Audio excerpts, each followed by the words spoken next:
अविवेक की बात आई तो बोले फिर विवेक कैसे पैदा करें, जब अविवेक ही निमित्त है और अविवेक निमित्त से ये बंधन होता है, प्रकृति बंधन में लाती है हमें, तो विवेक कैसे प्राप्त करें। तो उसके लिए एक शैली में उत्तर दिया जा रहा है। 75वां सूत्र बोलिए, तत्वाभ्यासात नेति नेति इति त्यागात विवेक सिद्धि। विवेक की सिद्धि का उपाय एक तो बताया तत्वाभ्यास, तत्व का अभ्यास करना। तत्व का मतलब जो वास्तविक चीज है, परमात्मा भी है। तत्प्रतिषेधार्थम एक तत्वाभ्यास, योग दर्शन का सूत्र। ये जो अंतराय हैं इनको हटाने के लिए क्या उपाय, एक तत्व का अभ्यास। तत्प्रतिषेधार्थम एक तत्वाभ्यास, एक सूत्र है योग दर्शन का। यहां कहा तत्वाभ्यास से। एक तो यह है कि हम परमात्मा का ही ध्यान करें, परमात्मा के स्वरूप का चिंतन करें, और तत्व का मतलब और भी जो वास्तविक चीजें हैं, आत्मा प्रकृति जो जैसी हैं, उसको हम विचार करें। उस तत्व का बार बार अभ्यास करना होता है। एक बार पढ़ने से नहीं होता, बार बार पढ़ना होता है, बार बार समझना होता है, बार बार चिंतन करना होता है, क्योंकि हमें नीचे तक करना है, नीचे तक उसके छाप डालनी है, नहीं तो वो हट जाएगा। गहरी छाप डालनी है, इसलिए बार बार करना होता है। तो तत्वाभ्यास से ये एक उपाय हुआ। और दूसरा उपाय कह रहे हैं न इति न इति नेति नेति, न इति नहीं, ये नहीं है, न इति ये नहीं है, नेति नेति इति त्यागात ये नहीं है, इसको हटा दिया। ये है या नहीं है, ये भी नहीं है, इसको हटा दिया। ये है नेति नेति। उपनिषद में जो इसकी चर्चा आती है कि आखिर परमात्मा है कौन, इस दृष्टि से देखेंगे तो पहले ये देखते हैं कि अच्छा ये परमात्मा है या नहीं है, ये मिट्टी परमात्मा है या नहीं है, नहीं ये तो नहीं हो सकती, और त्याग दिया उसको। ये लकड़ियां हैं, ये परमात्मा हो सकती हैं, नहीं ये नहीं हो सकती, इसको हटा दिया। ये फल फूल हो सकते हैं, अन्न हो सकते हैं, जल हो सकता है, सूर्य हो सकता है, शरीर हो सकता है, इंद्रियां हो सकती हैं, मन हो सकता है, सुख हो सकता है, दुख हो सकता है, जो जो आता है कि क्या ये परमात्मा हो सकता है, क्या ये परमात्मा हो सकता है, नहीं ये तो नहीं हो सकता। ये विवेचना करके हटाते जाते हैं, हटाते जाते हैं, हटाते जाते हैं। ये प्रक्रिया चलते चलते चलते जो अंत में बच जाता है वही परमात्मा। ये नेति नेति का त्याग किया दूसरे ढंग से कि हर आत्मा की ये इच्छा है त्रिविध दुखों की अत्यंत निवृत्ति हो जाए, सुख की प्राप्ति हो, दुख रहित सुख की प्राप्ति हो, ये सबकी इच्छा है। अब उसमें वो संसार के भोगों में जा रहा है, खा रहा है, पी रहा है, घूम रहा है, सब भोगों को भोग रहा है। एक को भोगा न इति, ये वो चीज नहीं है जो मेरे को चाहिए, इसमें तो दुख मिश्रित है, इसमें ये चीज है, छोड़ो इसको, चलो दूसरे को देखते हैं। दूसरा देखा, क्या ये है, नहीं ये भी नहीं है, उसको भी छोड़ दिया। ऐसे करते नेति नेति त्याग करते करते करते करते गंतव्य तक पहुंच जाएंगे। ये एक शैली है। एक है कि पहले सीधी चीज को ही पकड़ लिया कि ये है, ये परमात्मा है और ये इसका नित्य आनंद है, ये दुख रहित स्थिति है, केवल उसको पकड़ लिया, बाकी अपने आप छूटे। एक तो ये शैली है, सीधे एक तत्व का अभ्यास, सीधे परमात्मा का अभ्यास, सीधे उसके स्वरूप में जाना है, बस उसके अलावा सब कुछ भी नहीं है, छोड़ दिया। अब जिनको ऐसे समझ में आ जाता है परमात्मा का स्वरूप शास्त्र से विवेचना से, वो सीधे वहां चले जाते हैं, ऐसे भी विवेक उत्पन्न हो जाता है। और वो नहीं होता है तो बोले चलो आपकी जो इच्छा है वो पूर्ति हो रही है क्या, इस संसार में पूरी तृप्ति हो रही है या नहीं, दुख निवृत्ति हो रही है या नहीं, बोले नहीं हो रही है। तो दुनिया यही तो कर रही है अभी। ये जो भौतिकवाद है ये किस तरह से बढ़ता है आगे, नेति नेति इति त्यागात। पहले सुख भोग का एक साधन लिया और उसमें कुछ लगा नहीं, इसमें कुछ असुविधा है, ये और अच्छी चीज दिख रही, नहीं इसको छोड़ो, उसको अपना लिया। इस कपड़े से ये कपड़ा अच्छा, इस मिठाई से ये मिठाई अच्छी, इस मकान से ये मकान अच्छा, इसमें दोष है, नहीं ये नहीं चाहिए, छोड़ दिया। ये गाड़ी अच्छी नहीं है, इससे अच्छी ये है, उसको ले लिया। ये तेल, इससे अच्छा तेल ये है, उसको लगाया। ऐसे ही सब चीजों में दुनिया कैसे चल रही है। भौतिकवाद को भी अगर हम सकारात्मक दृष्टि से देखें तो, वैसे तो हम उसको अछूता मानते हैं, नकारात्मक देखते हैं, लेकिन यात्रा तो वो भी कर रहे हैं भौतिकवादी भी। तो संसार में जी रहे हैं, यात्रा तो वो भी कर रहे हैं ना। किस चीज की यात्रा कर रहे हैं वो भी? सुख की ही तो खोज कर रहे हैं। दुख को हटाना ही तो चाह रहे हैं, इसके अतिरिक्त उनका भी क्या प्रयोजन है? वो भी तो दुखों से पूरा छूटना चाहते हैं, दुखों को हटाना चाहते हैं, यही तो यात्रा उनकी भी चल रही है। और वो कैसे करते जाते हैं? नहीं, ये नहीं चाहिए, ये नहीं चाहिए, ये नहीं चाहिए, ये नहीं चाहिए, ये चाहिए मेरे को। फिर इसको ले लेता है, फिर थोड़े में नहीं, ये भी नहीं है, जमी नहीं बात, थोड़े दिन में ये मकान अच्छा नहीं, और होना चाहिए, अगली इच्छा। ये परमात्मा ने देखो कितनी सुंदर व्यवस्था कर रखी है अंदर, कितनी अच्छी व्यवस्था है कि वहां उन भोगों में व्यक्ति जाएगा तो थोड़े ही दिन बाद में उससे उब जाएगा, मन लगेगा ही नहीं वहां पर। वो इतना प्रयत्न करके उन चीजों को पाया और अब उसमें रस ही नहीं आ रहा है, छोड़ देता है उसको। फिर उससे और करना चाहता है, फिर और करना चाहता है। तो यात्रा तो उनकी भी यही चल रही है, दुख की निवृत्ति और सुख की प्राप्ति। तो नेति नेति करते जाते हैं। अध्यात्म वाले कहते हैं कि नहीं, यही ठीक है, ये मकान मिल गया, झोपड़ी मिल गई, बस जीवन भर यही रहेगी। ऐसा वो तो पकड़े रखते हैं। अब ये उसमें जाते हैं तो थोड़े दिन कपड़े पहने और फिर फैशन बदल गया, बोले ना इति उसको हटा देते हैं। थोड़े दिन पहना, पता नहीं कि थोड़े दिन पहनते नहीं, 1 साल पुराना हो गया, पहना कितना सा है वो, कहीं मजबूत है, सब कुछ है, ना इति। ये सैंडल नहीं, ये जूता नहीं, ये चश्मा नहीं, छोड़ते जाते हैं, छोड़ते जाते हैं। और आध्यात्मिक व्यक्ति क्या करता है? पकड़े रहता है उसको जब तक बेकार नहीं हो जाता है ना, तब तक पकड़े रहता है वो। तो दूसरा क्यों लो, इसी का उपयोग चल रहा है। तो नेति नेति का अभ्यास कौन कर रहे हैं? और आध्यात्मिक व्यक्ति किसमें लगा हुआ है? तत्वाभ्यास में। अब वो नेति नेति में लगे हुए हैं। तो इसमें एक बिंदु ये कि वो नेति नेति में अभी संसार के सुखों की दृष्टि से लगे हुए हैं, और आध्यात्मिक व्यक्ति ने सोच लिया है कि ये नेति नेति करते जाओ, आप कहां तक जाओगे, अंत तक कहां तक जाओगे, वहां भी यही मिलने वाला है, वो उसको पता लग गया है। इसलिए बोले ये रास्ता तो जाना नहीं है वहां पर। वो समझ लिया, वो रास्ते पे चल चुका है। नहीं, आध्यात्मिक व्यक्ति भी पहले नेति नेति करके ही गुजरा था। सभी गुजरते हैं, हर आत्मा गुजरती है। उसको लग गया कि नहीं, ऐसे करते जाएंगे, और ऊपर और ऊपर, और संपन्नता, और खान पान, और ये सुख सुविधाएं, करते जाओ करते जाओ। वो अंतिम तक पहुंच गया कि यहाँ तो कुछ है नहीं आगे, एक रुकावट आ गई, बस स्थिरता आ गई, स्तब्धता आ गई, इससे आगे कुछ बढ़ने को है ही नहीं यहाँ पर। इसलिए वो छोड़ करके इस तरफ आ जाता है। और नीति नीति का अभ्यास तो कर चुका है। ये विषय भोगों की दृष्टि से बोल रहा हूं, और परमात्मा की दृष्टि से भी यही चलता रहता है। ये परमात्मा नहीं है, ये नहीं है, ये नहीं है। तो वैज्ञानिक भी तो यही लगे हुए हैं ना, ये क्या परमात्मा है? तो बोले कहाँ है परमात्मा? बोले ये चीज है, नहीं ये तो परमात्मा नहीं है। वैज्ञानिक एकदम खंडित कर देता, नहीं ये पेड़ है, बोले नहीं ये तो परमात्मा नहीं है। बोले पत्थर की मूर्ति परमात्मा है, बोले ये तो परमात्मा नहीं है, ये तो नहीं हो सकता। तो ये नेति नेति त्यागात, इस तरह से एक एक को छोड़ते हुए विवेक की सिद्धि होती है। दोनों तरह से होता है, दोनों तरह से होता है।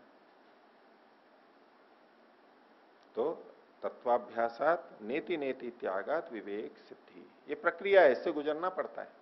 अपने अपने स्वभाव के अनुरूप हमारी ये प्रक्रियाएं चलती रहती हैं, और इससे हमें गुजरना पड़ता है। गुजरते जाएंगे और फिर विवेक तक पहुंचेंगे। हो गया? आगे देखिए, तो क्या जो भी तत्वाभ्यास करते हैं, नेति नेति का त्याग करते हैं, उनको सबको कोई निश्चित समय है और विवेक की प्राप्ति हो जाती है? नेति नेति करने वाले भी बहुत हैं। वो जल नेति सूत्र नेति की बात नहीं कर रहे हैं, वो एक अलग नेति है, उसको तो नेति बोलते हैं लेकिन करते रहते हैं। तो ये जो तत्वाभ्यास करते हैं, नेति नेति करते हैं, यानी ईश्वर का चिंतन करते हैं, ईश्वर का स्वरूप जानते हैं शास्त्रों से, और ये सब जो करते रहते हैं, तो करते करते कुछ ऐसा है कि भाई इतने बाद में अब सबको मुक्ति या विवेक की प्राप्ति हो जाएगी, ऐसा कुछ है कि भाई एक शिविर करने से विवेक हो जाएगा, एक दर्शन पढ़ने से विवेक हो जाएगा, या 10 करने से विवेक हो जाएगा? उसको एक शिविर से विवेक हो गया, उसको एक वाक्य से विवेक हो गया, तो मेरे को भी एक वाक्य से विवेक हो जाएगा? ये संभव नहीं है। क्यों नहीं है? उसका कारण बता रहे हैं 76वां सूत्र। बोलिए। अधिकारी प्रभेदात न नियमः। इसमें कोई नियम नहीं है कि इतने शास्त्र पढ़ो और तो विवेक होगा, इतने वाक्य पढ़ो तो विवेक होगा, इतने प्रवचन सुनो तो विवेक होगा। इसमें कोई नियम नहीं है। अधिकारी का प्रभेद होता है, योग्यता की भिन्नता होती है। कोई एक शिविर के बाद ही ऐसा लग जाएगा, कोई एक प्रवचन सुन के ही उसको विवेक हो जाए, एक घटना को देख करके किसी को विवेक हो जाए, और किसी को बहुत सारी घटना देख करके भी विवेक नहीं होता है, तो ठीक है। क्यों भेद है? अब मृत्यु तो हम सभी देखते रहते हैं, मरे हुए शरीर। अब महर्षि दयानंद ने भी मृत्यु देख ली 2, और उनकी हालत खराब हो गई, और हम लोग तो अभी शांत हैं। हमारे को कहां परेशानी हुई? ऐसी परेशानी हुई क्या कभी? नहीं हुई। और मृत्यु हम देखते ही रहते हैं, कितनों का दाह संस्कार किया, कितनी शव यात्राएं हमने भी देखी हैं, लेकिन इतनी शव यात्रा देखने मात्र से हमारे को नहीं हो पा रहा है। किसी को थोड़ा थोड़ा हो गया कि भाई देख देख के कुछ विवेक आ गया, आप चल पड़े, और लेकिन किसी को कुछ भी नहीं होता, फिर भी वहीं के वहीं है।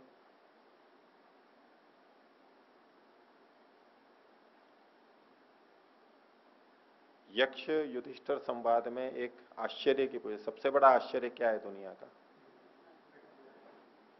वो यही बताया उन्होंने। प्रतिदिन व्यक्ति यमालय में मृत्यु में जा रहा है, लेकिन फिर भी बाकी सब शेषा स्थावरम इच्छन्ति किम आश्चर्यम अतः परम। फिर भी सब यही चाहते हैं कि मैं ठहरे रहे यहीं पर ही, अधिक से अधिक, और मैं स्थिर रह जाऊं, इसी के प्रयास में रहते हैं, मेरी स्थिरता रह जाए, इसी के प्रयास में लगे। ये बहुत बड़ा आश्चर्य है। तो सबको ये विवेक एक साथ प्राप्त नहीं होता, क्योंकि अधिकारी की भिन्नता होती है। कोई उत्तम अधिकारी होते हैं, मध्यम अधिकारी और निम्न अधिकारी। तो समान शिक्षण होने पर भी, समान परिस्थितियां होने पर भी, और समान पसीना निकालने पर भी, समान समय लगाने पर भी सबको समान विवेक की प्राप्ति नहीं होती। योग्यता का भेद तो होता है, किसी को जल्दी होगी, किसी को देरी से होगी। तो कोई नियम नहीं है इसके अंदर, जिसका जैसा है वैसा होगा, बस यही नियम है। काल का नियम नहीं है निश्चित मात्रा में। हो गया। अधिकारी प्रभेदात न नियम। क्योंकि बहुत बार साधक लोग एक दूसरे को देख करके ये करने लगते हैं कि अच्छा ये यहां पर जा रहे थे, इनको 2 महीने में ये स्थिति बन गई, 6 महीने में हो गई, मैं भी वहीं पर ही जाता हूं, वो वहीं पर ही जाएगा। इसको यहां ऐसा हो गया, मेरे को भी हो जाए, इस आशा से, जैसे उसको हो गया है तो मेरे को भी हो जाएगा। और जिसको हो जाता है वो भी ये सोचने लग जाता है कि ऐसे हुआ है, अब वही उपाय दूसरों को बताता है। तो मेरे को देखो 1-2 महीने में हो गया था, 6 महीने में हो गया था, आपको भी हो जाएगा 6 महीने में। तो आवश्यक नहीं है उसको भी हो जाए, बात वही है, वही बात बता रहा है, अनुभव की बात बता रहा है, लेकिन दूसरे को भी उतने ही समय में हो जाए, ये कोई आवश्यक नहीं है। माइक दीजिए।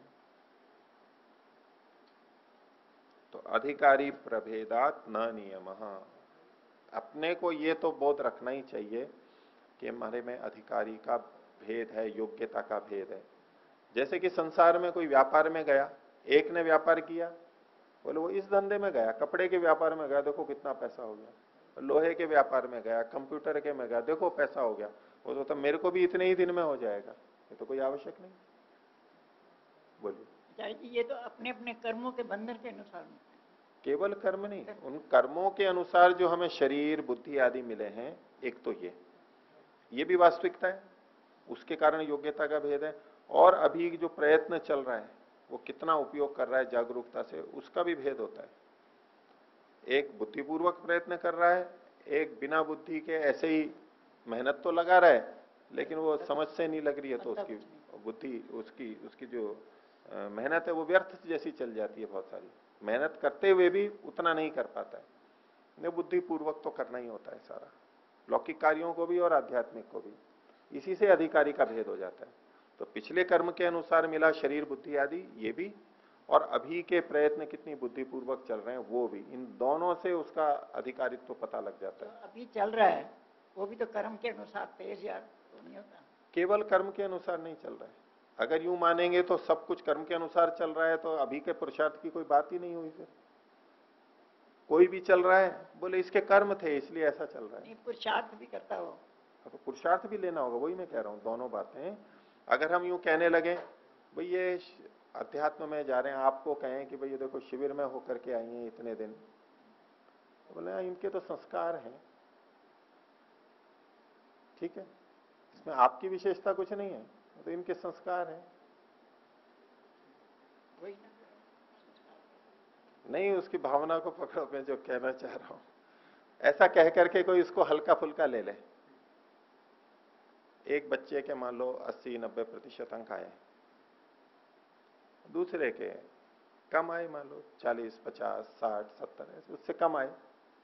फिर बात हुई कि भाई उसके तो इतने अंक आए, तो क्या हो गया, वो 10-10 घंटे पढ़ता था। क्या मतलब हुआ इसका? इसका ये मतलब हुआ है वो तो 10 घंटे पढ़ता था इसलिए आ गए उसके। मैं 10 घंटे पढ़ता तो मेरे भी आ जाते। उसकी क्या विशेषता है? वो कोई मेरे से अच्छा हो गया क्या? मैं कोई कम हूं क्या? ये तो मैं 5 घंटे ही पढ़ा, 1 घंटे पढ़ा इसलिए कम आ गए। बोले वो क्या हुआ, वो 10 घंटे पढ़ता था तो आएंगे।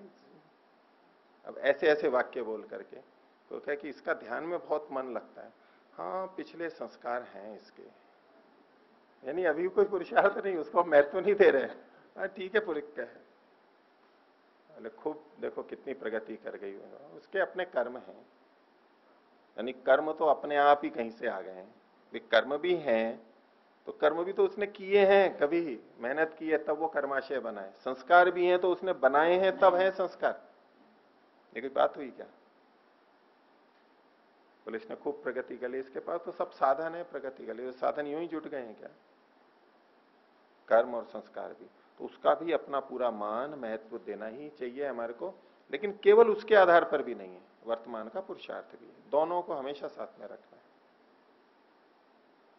कुछ पीछे आचार्य ये तीन सूत्र हैं, 74वां और 75वां और 76वां, ये अद्वैतवादी में भी ले सकते हैं खंडन में? अद्वैत के खंडन में, अद्वैत का तो खंडन बहुत जगह हो ही रहा है सीधे सीधे, कि भाई यहाँ 3 को मान रहे हैं ये। तो निमित्तत्वम अविवेकस्य न दृष्ट हानि, तो इसमें यानी सीधे सीधे तो नहीं, लेकिन प्रकृति को अलग माना ही है। अविवेक है और तत्वाभ्यास से न यति त्यागात, तो जिसका त्याग कर रहे हैं वो जड़ प्रकृति है, चेतन अलग है, ले सकते हैं। पर इसके अलावा तो और बहुत सारे हमारे पास, वो संघत परार्थत्वात् पुरुषस्य, ईश्वर को जहां माना, उससे ये त्रैत्ववाद बहुत अच्छा सिद्ध होता है। प्रकृति अपने लिए नहीं होती है, तो प्रकृति से भिन्न कोई चेतन है, वो जड़ है, इत्यादि से त्रैत्ववाद ज्यादा संगत होता है। इसमें भी निकाल सकते हैं, पर यूं तो सब जगह से निकलेगा, ये सीधा नहीं है। उसकी जगह हम सीधे उदाहरण लेंगे ना सूत्र से, देखो यहां पर अलग अलग लिखा है।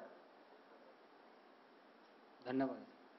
आगे आत्मा परमात्मा का, प्रकृति का भी और अलग अलग आएंगे सूत्र भी, उनसे भी एकदम त्रैत्ववाद अलग अलग होगा। हो गया इतना? हाँ जी।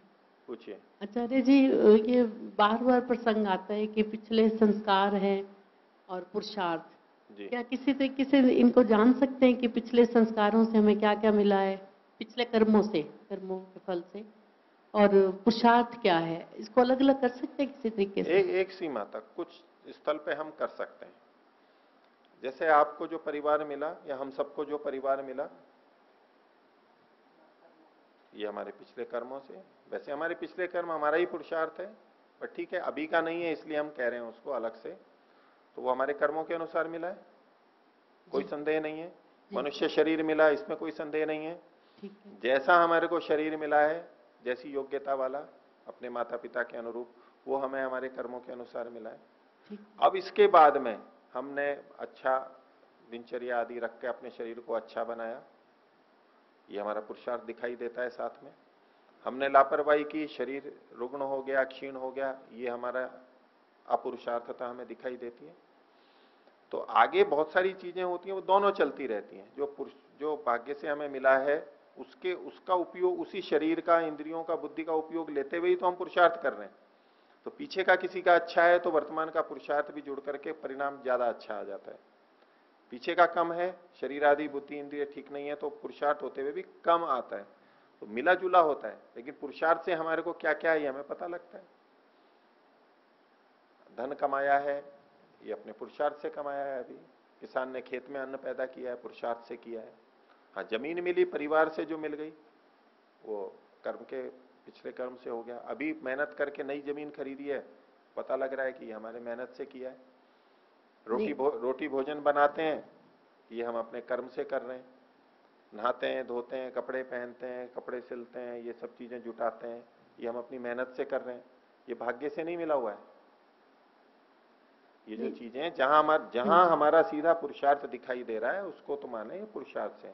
जहां हमारा पुरुषार्थ से अतिरिक्त चीजें या कम चीजें मिल रही हैं उससे बिन, वहां हमें पिछला वाला मानना होता है। नहीं, समाज में ऐसे कई लोगों को देखते हैं कि बहुत कम मेहनत से वो काफी तरक्की कर गए हैं, मतलब उनकी बुद्धि भी इतनी तीव्र नहीं है, तो ये क्या फिर ये पिछले जन्म के कर्म है उनके? देखिए, इनमें पहले तो एक ये भेद आप अवश्य कर लीजिए कि उन्होंने गलत तरीके तो नहीं अपनाए कहीं। नहीं, ठीक तरीकों से भी वो बहुत ऊंचाइयां। मेरी बात सुनिए, मैं दोनों को ही कह रहा हूं। तो ये कि इन चीजों पे बात करने से पहले ये दो भेद अवश्य दिमाग में रखने चाहिए, नहीं तो फिर फंसे हुए रहेंगे, भ्रांति रहेगी। ठीक है। जो उदाहरण आपके मन में है, अगर उसने गलत तरीके से ये किया है, शोषण से, छल कपट से, झूठ से, गलत लिखा पढ़ी करके, टैक्स बचा करके, ये जो सारे धंधे किए हैं, उससे जो अगर वो प्रगति दिख रही है, ये इसके पुण्य कर्मों का फल नहीं है, ये इसके पाप कर्मों का परिणाम है। जी। उन पाप कर्मों का फल तो बाद में मिलेगा उसको। जी। तो किसी को भी संपन्न देख करके और साधन युक्त देख करके हम कहें इसका भाग्य अच्छा था, ऐसा कभी नहीं कहना चाहिए। अगर हमें ये पक्का है कि इसने अपनी मेहनत से किया है और जन्म से इसको मिला है, तब तो कह सकते हैं क्या ये जन्म से मिला है और इसने बेईमानी नहीं की है। अब पुरुषार्थ करते हुए भी उसको ऐसे अवसर मिलते चले गए और उसने बहुत ऊंची प्रगति कर ली है, ईमानदारी से चल रहा है, तो आप कह सकते हैं कि इसके कर्माशय का, पिछले का सहयोग काफी मिल गया है यहां पर। लेकिन गलत ढंग से चल रहा है, इसको पिछले भाग्य के कारण से नहीं कहना है। तो उसमें इतना अवश्य जोड़ सकते हैं कि चूंकि पिछले अच्छे शुभ कर्म के कारण उसको मान लो अच्छा शरीर, अच्छी बुद्धि मिल गई, इतना तो पिछले कर्म के कारण मिल गया। अब उस अच्छी बुद्धि का उसने दुरुपयोग करके और गलत ढंग से खूब धन संपत्ति बना ली, झूठ छल कपट से। अब इसको कहें ये अपने इसके पिछले कर्मों का, पुण्य कर्मों का फल है। अगर पुण्य कर्मों का फल है तो अब जो ये किया इसका कोई दंड नहीं मिलना चाहिए ना उसको, लेकिन वो गलत किया, इसका दंड भी मिलेगा। इसलिए ये जो अभी संपन्नता है, ये गलत झूठ छल कपट से की है, ये उसके भाग्य का नहीं है, उसके पिछले कर्मों का नहीं है, ये वर्तमान के गलत कर्म से उसने संपन्नता ले ली है।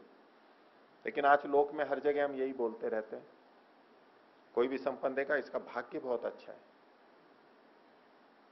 कैसे ये पैसा कमाया वो नहीं देख रहे, भाग्य क्या अच्छा है, ये तो इसके तो भाग फूट गए जो इसने गलत ढंग से ये कर लिया है।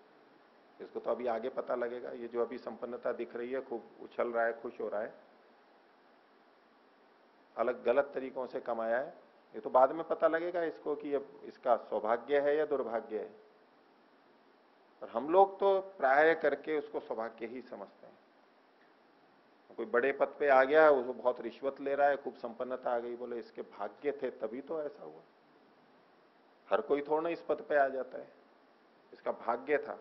रिश्वत भी भाग्य वाले ही लेते हैं, और पुण्य कर्मों का फल ये है कि वो रिश्वत लेने का अवसर मिल रहा है उसको, चोरी करने का, डाके डालने का, धोखाधड़ी करने का अवसर मिल रहा है, ये पुण्य कर्मों का फल है।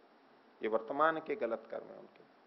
लेकिन आचार्य जी दूसरी तरफ यदि आध्यात्मिकता की तरफ देखें तो कई बड़ी छोटी आयु में इस तरफ लग जाते हैं, तो ये तो पुण्य कर्मों का पिछला ही फल होगा। हाँ, पुण्य भी और संस्कार भी, दो संस्कार बातों है। को उसमें भेद रखेंगे। एक तो कर्माशय ठीक। और एक संस्कार।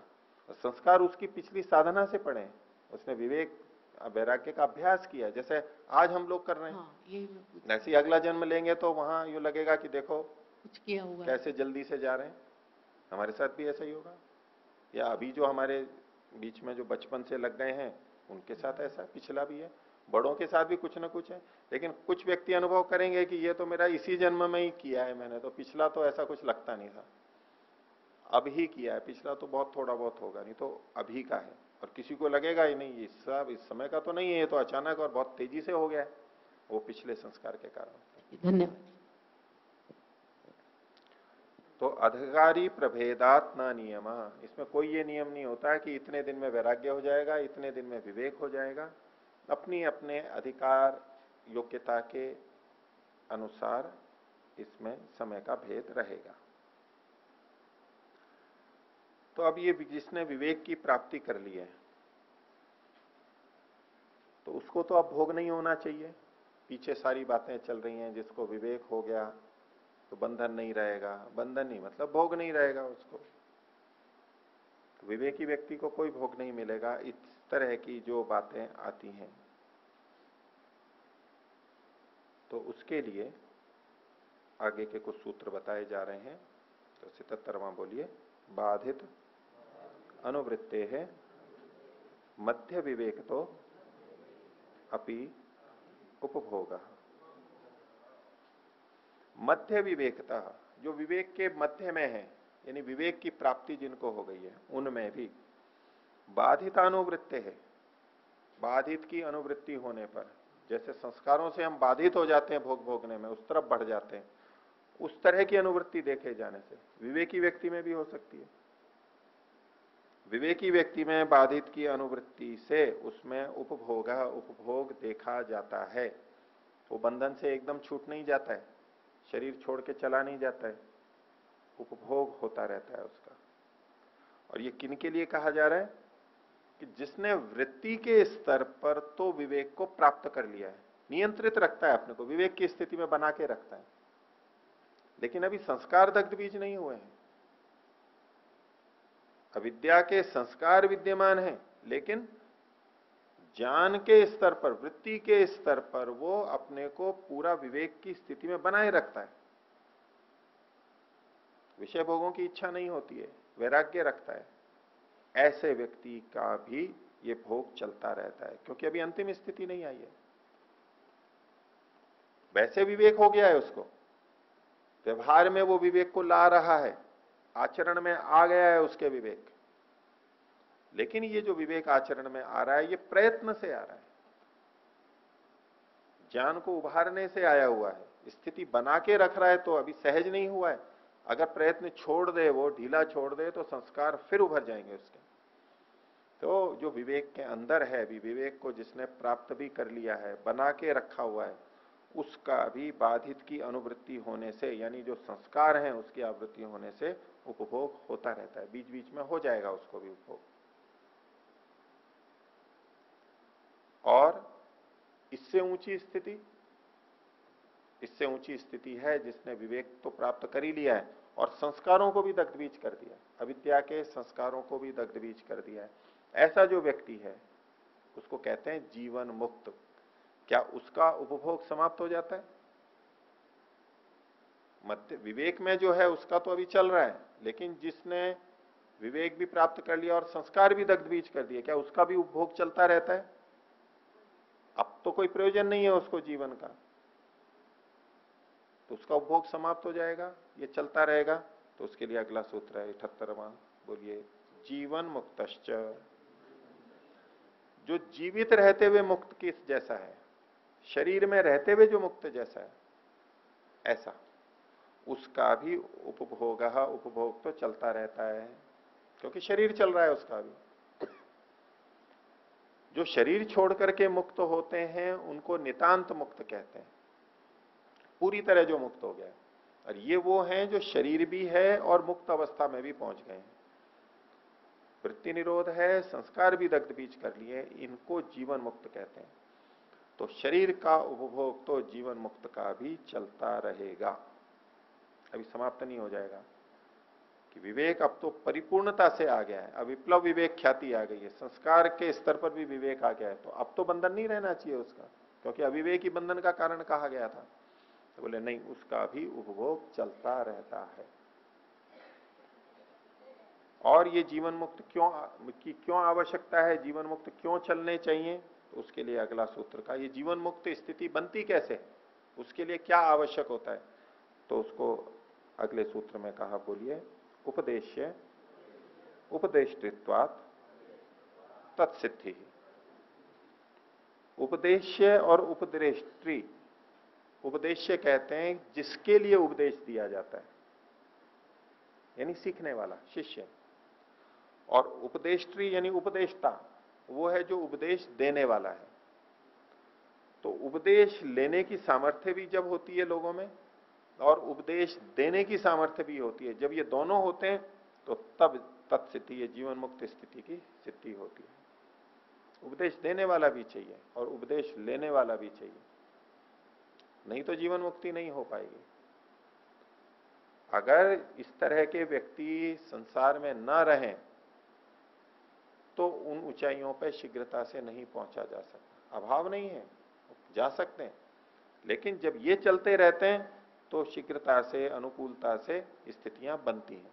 तो उपदेश्य उपदेष्टृत्वात् तत्सिद्धि, और उपदेशक भी है लेकिन उपदेश सुनने वाले नहीं है, उसको ग्रहण करने वाले नहीं है, तो भी नहीं हो पाएगा। दोनों ही चाहिए,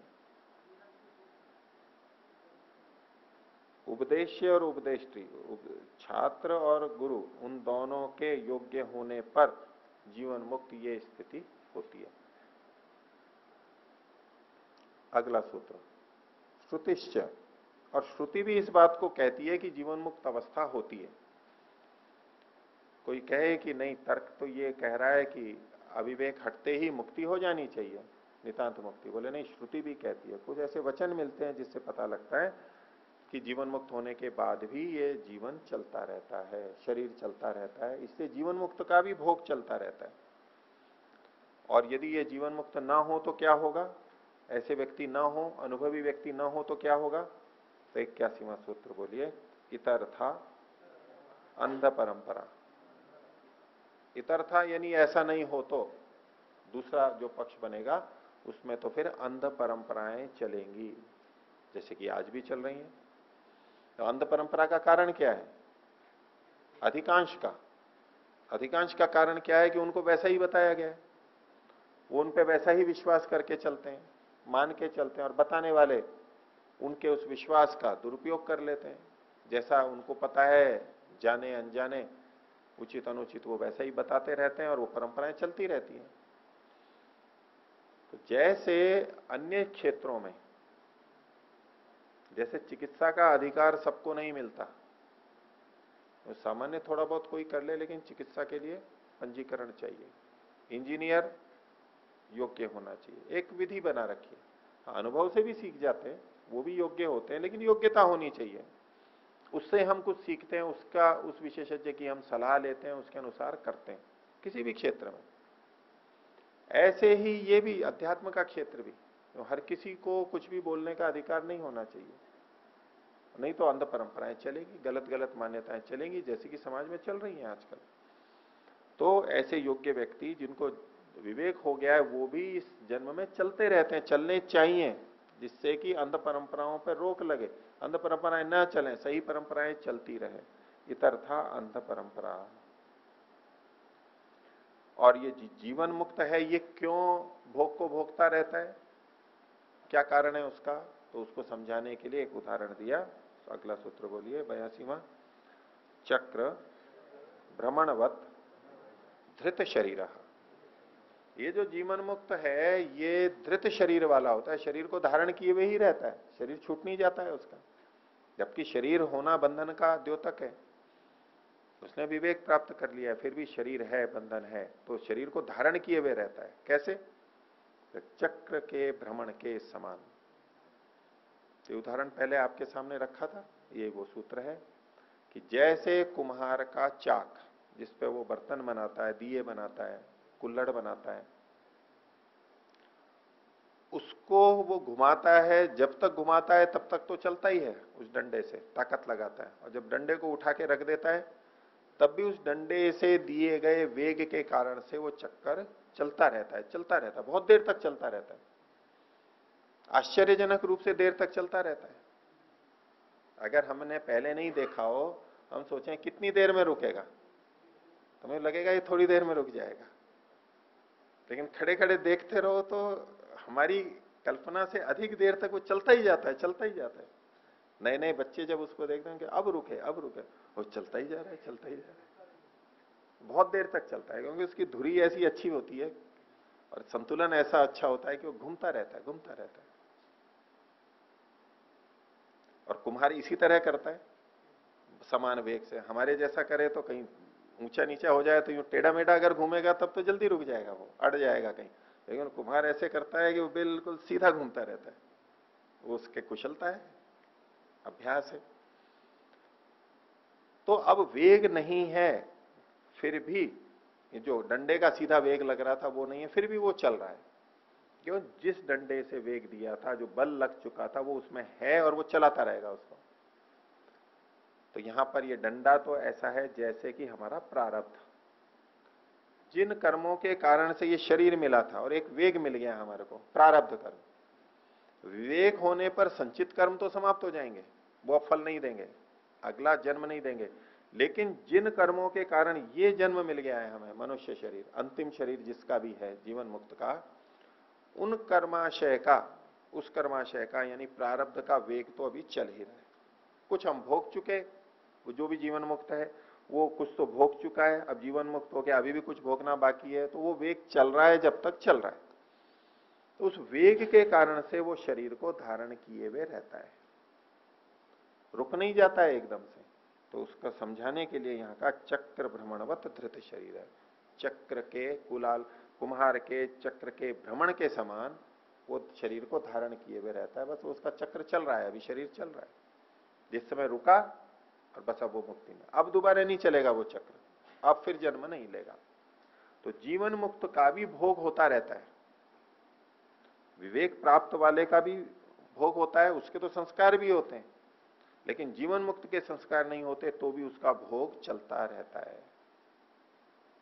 ठीक है, हाँ। अब यहां तक मैं किसी को पूछना था, हाथ खड़े कर रहे थे।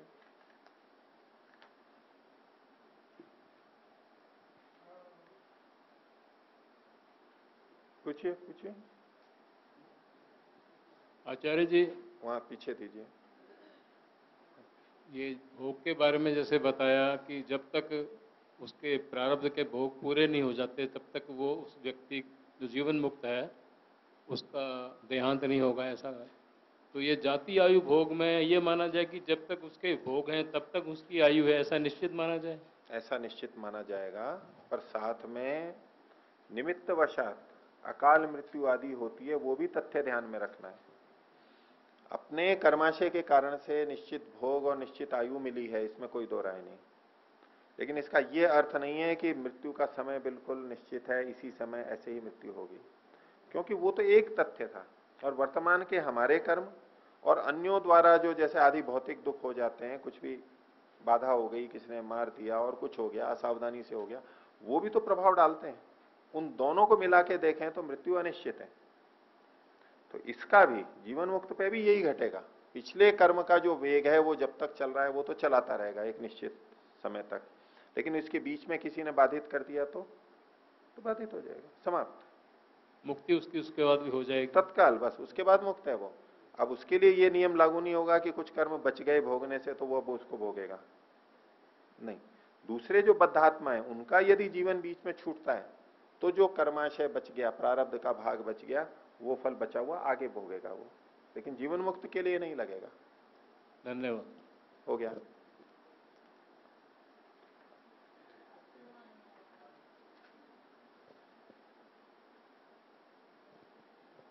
जैसे वो एक मनुष्य है, जन्म से कभी किसी एक्सीडेंट से मर जाता है, उसके कर्माशय रह गए हैं भोगने के लिए, फिर उसको मनुष्य जन्म मिलेगा? ये कर्मों के अनुसार निर्भर करता है। मनुष्य जन्म ही मिलेगा आवश्यक नहीं है, मनुष्य भी बन सकता है और अन्य शरीर भी प्राप्त कर सकता है।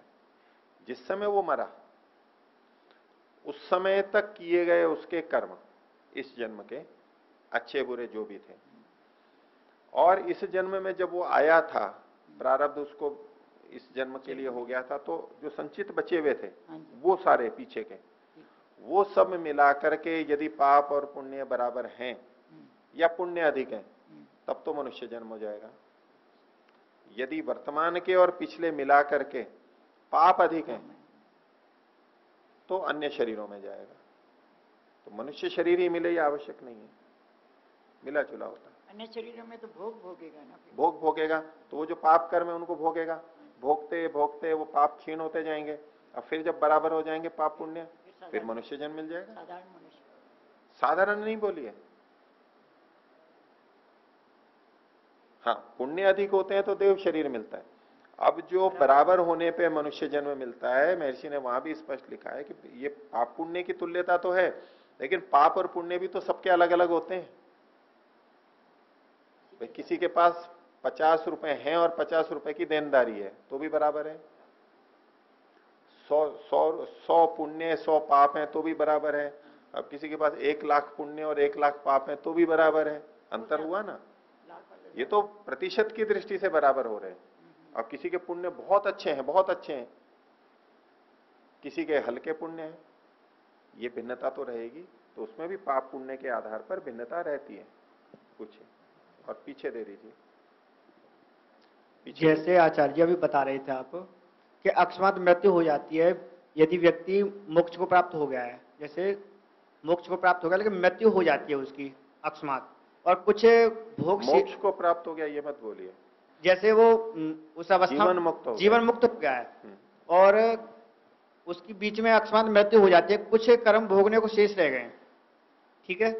अब वो कुछ समय के बाद वो अगला जन्म धारण करेगा, जैसे वापस तो आएगा नहीं नहीं, मुक्ति को भोगने के बाद मुक्त बस समाप्त हो गए उसके सारे। तो जो शेष रहे थे वो वहां समाप्त हो गया। अब अगला जन्म उसे कैसे, कौन से आधार पर मिलेगा? जो है ईश्वर की कृपा से मिलेगा। तो पीछे का जो कुछ था वो सब समाप्त वही हो गया, समाप्त हो गया। इस पे बहुत चर्चा पहले चल चुकी, आप देरी से आए हैं, ये बिंदु काफी विस्तार से हो गया था। और मैं ये 2 सूत्र पूरे करूं फिर उसके बाद पूछना। एक सूत्र, ये 2 सूत्र पूरे करता हूं, ये अध्याय समाप्त होता है, फिर बचे हुए समय में शंका समाधान करेंगे। तो जब ये कहा चक्र भ्रमणवत धृत शरीर, तो शरीर क्यों चल रहा है, उसका आधार क्या है? तो उसका उत्तर अगले सूत्र में दिया, 83वां सूत्र बोलिए, संस्कार लेशतः तत्सिद्धि। संस्कारों के लेश से, लेश समझते हैं, थोड़ा सा भी, लेश मात्र भी यूं कहते हैं ना, ये दूध बिल्कुल शुद्ध है, इसमें तो लेश मात्र भी पानी नहीं डाला है। ऐसे लेश मतलब वो थोड़ा सा भी, छोटा सा भी। तो संस्कार के लेश से, क्योंकि कर्माशय तो सारा समाप्त हो गया। यहां संस्कार का मतलब वासना रूप संस्कार नहीं है, यहां संस्कार का मतलब धर्माधर्म रूप संस्कार है, क्योंकि वासना रूप संस्कार तो उसके नष्ट हो गए हैं जीवन मुक्त के, दग्ध बीज हो चुका है। इसलिए इस प्रसंग में संस्कार का मतलब वासना रूप संस्कार नहीं लेंगे, जीवन मुक्त का प्रसंग चल रहा है। यहां लेश किसका है? कर्माशय का, धर्माधर्म रूप संस्कार का, और वो भी प्रारब्ध में जो अब बचे हुए हैं, थोड़े बहुत बस बचे हुए हैं उसके, बाकी सब तो समाप्त हो गए, विवेक होते ही सारे समाप्त हो गए, बस संस्कार का लेश बचा है थोड़ा सा, और उस संस्कार लेश से इसकी सिद्धि होती है, यानी जीवन चलता रहता है। बहुत थोड़े से बचे हुए हैं और ये समाप्त हो, शरीर गया और बस वो भी समाप्त, कुछ भी नहीं हो, तो लेश मात्र। सब कुछ जो करना था कर लिया, जो पाना था पा लिया, अब ये तो थोड़े से बचे हैं, बस उससे चल रहा है। जैसे गाड़ी रिजर्व में होती है ना, थोड़ा सा बचता है, बस उससे चल रही है थोड़ी सी, समाप्त, कुछ नहीं। संस्कार लेशतस तत्सिद्धि, इसकी सिद्धि संस्कार के लेश से होती है, ये चलता रहता है। और अब इसके बाद में अंत में फिर वहीं पर ही आते हैं जो इनका मुख्य उद्देश्य है। बोलिए सूत्र, विवेकात निशेष दुख निवृत्तौ कृतकृत्यो नेतरात नेतरात। विवेकात, विवेक से, निशेष दुख निवृत्तौ, पूरे दुखों की निवृत्ति हो जाने पर, कृतकृत्य, वो कृतकृत्य हो जाता है, उसको ये अनुभव होता है मैंने जो पाना था पा लिया, जो करना था कर लिया। ये ही एक वो जगह है जहां व्यक्ति ये कह सकता है कि अब परिपूर्णता आ गई है। नहीं तो संसार के कितने भी संपन्नताएं हों, ये नहीं कह सकते कि सब कुछ जो मिलना था मिल गया, कोई इच्छा शेष नहीं रही है। तो ये कब होगा? विवेक से। विवेक से जब निशेष दुखों की निवृत्ति हो जाती है तब ये कृतकृत्य होता है, न इतरात, और किसी उपाय से नहीं हो सकता ये कृतकृत्य। और न इतरात, ये अध्याय चूंकि समाप्त हो रहा है तो नेतरात नेतरात को 2 बार पढ़ा है, और किसी तरह से नहीं होगा। विवेकात एव, विवेक से ही, न इतरात, और किसी से नहीं, और किसी से नहीं, और किसी से नहीं। वापस वहीं विवेक पे पहुंचा दिया। विवेक से ज्ञानान्मुक्ति कह लीजिए, विवेक से कह लीजिए, ये सांख्य दर्शन की मूल बात है। आप पूछिए, वहां पहुंचा दिया, बोलिए। सर ये 80वां सूत्र जो है, इसे जरा दोबारा से एक बार कर दें। 80 नंबर। 80वां में है श्रुतिश्च। श्रुति से भी, श्रुति यानी शास्त्र वचनों से भी सिद्ध होता है कि जीवन मुक्त की कोई स्थिति होती है। जीवन मुक्त का पता लगता है शास्त्र से भी। श्रुतिश्च, श्रुति भी इस बात को कहती है। हाँ, वहां पीछे दिया। हाँ, आप इनको बोलिए, ये दूसरा दीजिए वहां तब तक। आचार्य जी, जो 83 सूत्र नंबर 83 है, इसमें संस्कार लेश से देह धारण की सिद्धि है। जो पिछले सूत्र में आया था, कर्म के वेग से जो जीवन मुक्त अभी जीवन को, शरीर को भोग रहा है, कर्मों को भोग रहा है, तो वो तो ठीक है, पर संस्कार अभी शेष हैं, वो भी धर्म और अधर्म के, तो उसमें कुछ शंका लग रही है। धर्म अधर्म संस्कार मतलब कर्म ही तो हुए, वो कर्म ही तो है वो। और पिछले सूत्र में कर्म सीधे सीधे लिखा नहीं था, वो तो व्याख्या में बोल दिया था। वहां तो केवल ये था चक्र भ्रमणवत धृत शरीर है, इस तरह से उसका शरीर धारण रहता है चक्र भ्रमण के समान। क्यों होता है धारण? उसका उत्तर यही है, संस्कार लेशतः। तो उसको जो जन्म मिला है, वर्तमान जन्म, वो तो कर्मों के कारण मिला है। हाँ, तो कर्मों के अभी वेग चल रहा है, क्योंकि हाँ, जीवन मुक्ति उसको मिल गई है, पर हाँ, अभी क्योंकि मनुष्य शरीर की जितनी आयु होनी चाहिए उतनी उसको अभी भोगनी शेष है। मनुष्य शरीर की आयु जितनी होनी चाहिए ये नहीं, उसके कर्म जैसे बचे हुए हैं उसके अनुसार जो आयु शेष है। ये समझ नहीं आया। मनुष्य की निर्धारित करके आपका वचन दूसरे तात्पर्य को देता है, इसलिए मैंने उसको रोका कि मनुष्य शरीर की जितनी आयु निर्धारित है वो शेष है, मतलब सबकी आयु निर्धारित है। मतलब एक विशेष योनि में हर शरीर की निश्चित आयु है, ऐसा नहीं सोचिए। ठीक है, कोई एक दिन का जीवन होता है, किसी का 100 का होता है, किसी का 10 का होता है, एक मोटा मोटा है, लेकिन वो निश्चित नहीं होता है कि इतने ही दिन है, इतने ही वर्ष हैं, ऐसा निश्चित नहीं। वो तात्पर्य आपके वचन से आ रहा था, इसलिए मैं उसको छोड़ रहा हूं। और आपकी समस्या संस्कार शब्द के कारण से है, उसका मैंने पहले स्पष्ट किया कि यहाँ संस्कार का मतलब वासना रूप संस्कार नहीं ले सकते। पर अधर्म, मेरी बात सुनिए अभी। संस्कार क्यों नहीं ले सकते? मेरी बात सुनोगे तो आपका प्रश्न ही नहीं रहेगा। आपने पिछली बात नहीं सुनी इसलिए प्रश्न उठ रहा है आपको। संस्कार का मतलब वासना रूप संस्कार नहीं लेना है। क्यों नहीं लेना है? क्योंकि ये जीवन मुक्त का प्रसंग है। जीवन मुक्त कहते ही उसको है जिसने संस्कारों को दग्ध बीज कर दिया है, वासना रूप संस्कारों को, इसलिए वो तो यहां ले नहीं सकते। संस्कार 2 प्रकार के होते हैं, एक वासना रूप और एक धर्माधर्म रूप।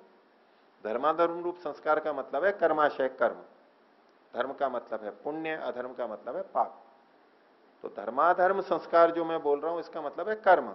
तो पिछले सूत्र में भी जो ये बोला था कि कर्म के वेग से शरीर चल रहा है, वही बात ये है, इसी के आधार पर है कि संस्कार के लेश से यानी कर्म के लेश से थोड़ा जो बचा हुआ है प्रारब्ध का, उससे ये शरीर चल रहा है।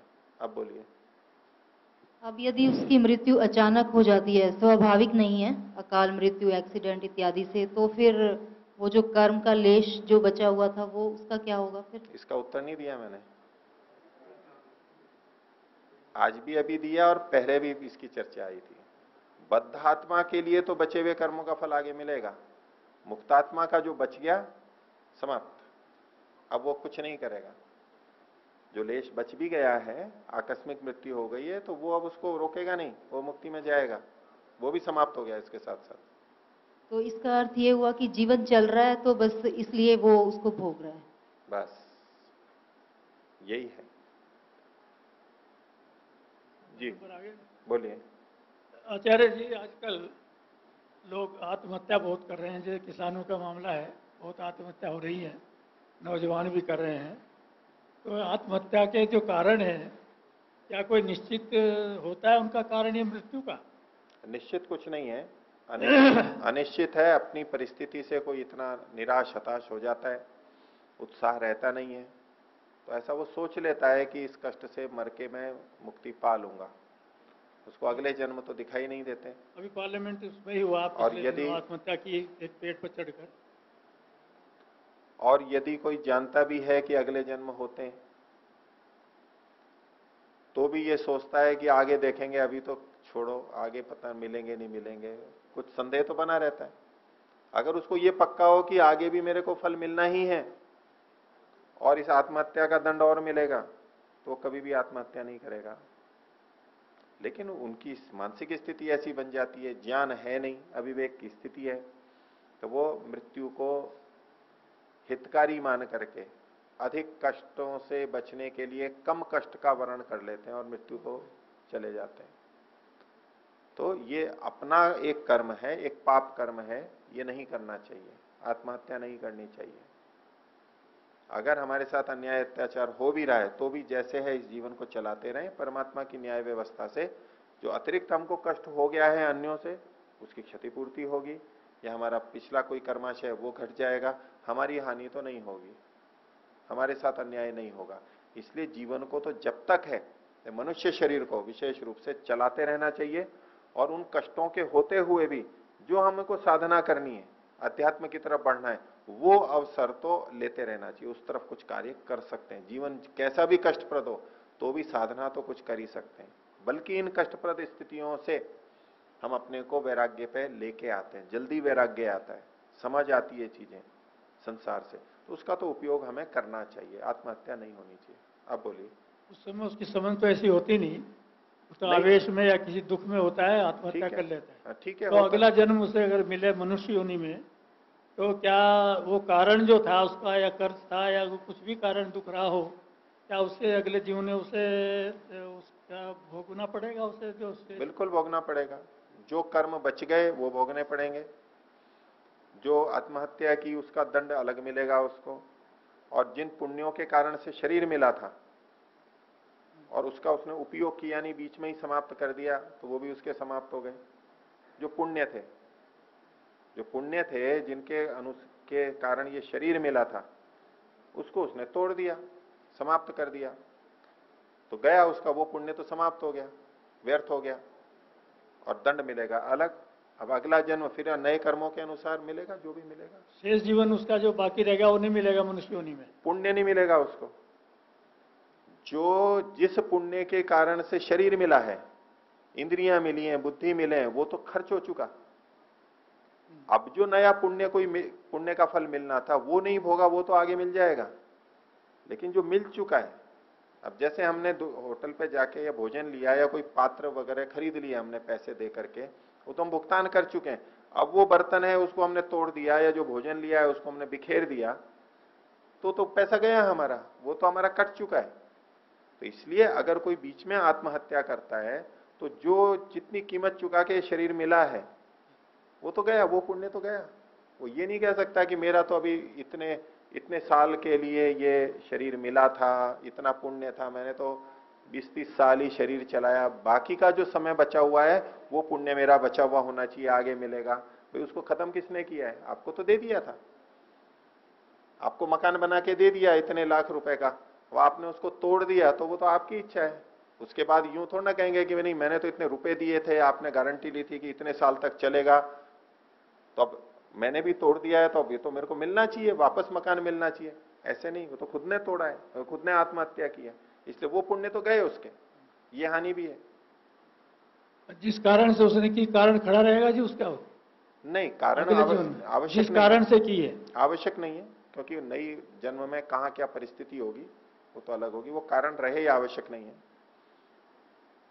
धन्यवाद। बोलिए।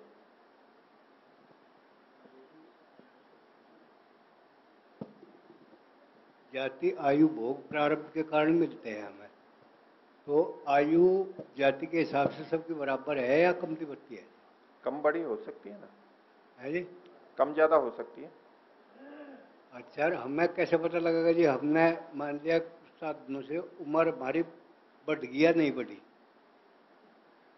जैसा ये कहे कि उसको पता लग के आपको क्या करना है? उम्र बढ़ सकती है तो ये कैसे पता लगेगा जी बढ़ गई या नहीं बढ़ी? नहीं, बढ़ तो सकती है, ये तो देखा जाता है। हाँ जी, ये तो हम अपने सिद्धि का प्रयोग करके, बुद्धि का प्रयोग करके, कि जो अच्छा जीवन जीते हैं, सात्विक और व्यायाम करते हैं, ये करते हैं, वो लंबे जीते हैं।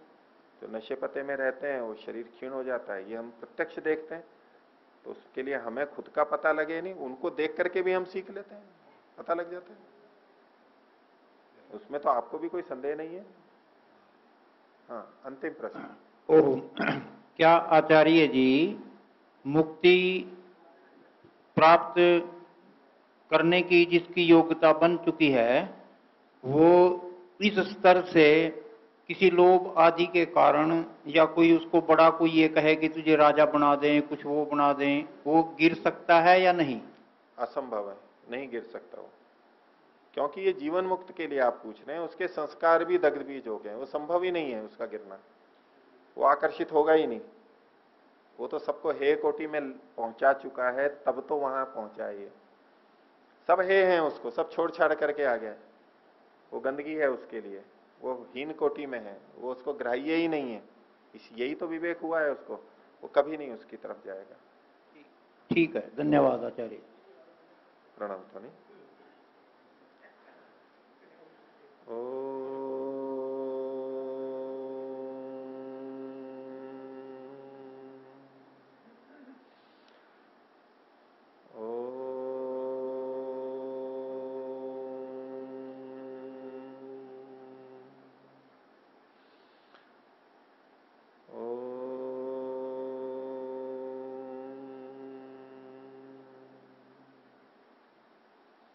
सभी को सादर अभिवादन।